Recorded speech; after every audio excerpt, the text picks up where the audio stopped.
नमस्कार, झारखंड विधायक में आपका स्वागत है। मैं हूं अनंत कुमार। झारखंड विधानसभा का चुनाव 2 चरणों में होना है। पहला चरण का चुनाव 13 नवंबर को और दूसरा चरण का चुनाव 20 नवंबर को है।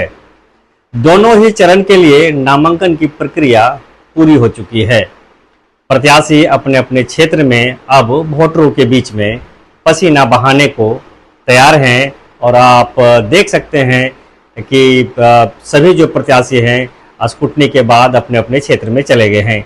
लेकिन अब झारखंड विधानसभा चुनाव जो 2019 के दिलचस्प आंकड़ों पर से आपको नज़र डालेंगे और बताएंगे कि 2024 के चुनाव में कैसा परिदृश्य बदल चुका है।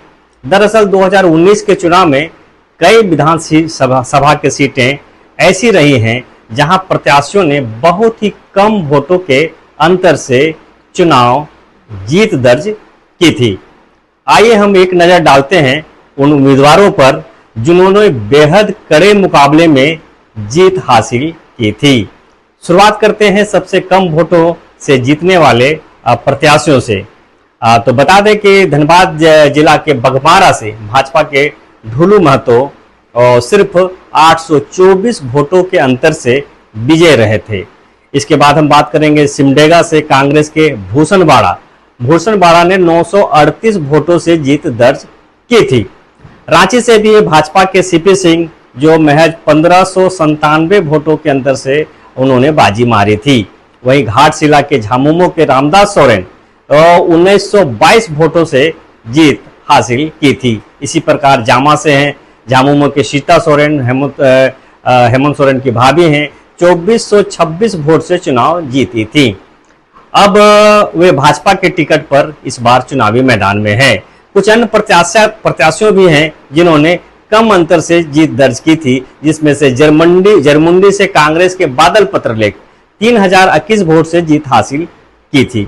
झामुमो के रविंद्रनाथ महतो नाला से हैं 3520 वोट से। नारायण दास हैं भाजपा के देवघर से 2624 वोट से।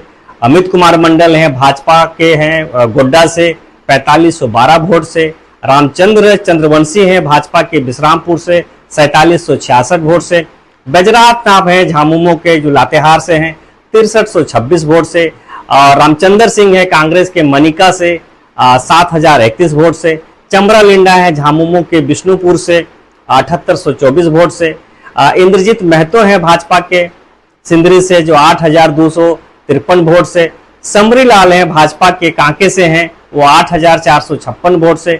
सरफराज अहमद है झामुमो के जो गांडे से चुनाव लड़े थे 8855 वोट से जीते थे, अब वो राज्यसभा के सांसद हो गए हैं। अमर कुमार बौरी जो भाजपा के हैं चंदन क्यारी से 9211 वोट से चुनाव जीते थे। अब बात करते हैं 2024 के चुनावी परिदृश्य की, जो पहले से काफी अलग है। इस बार भाजपा और आसू एक साथ गठबंधन में चुनाव लड़ रहे हैं, जबकि 2019 में वे दोनों पार्टियां अलग अलग चुनावी मैदान में थी।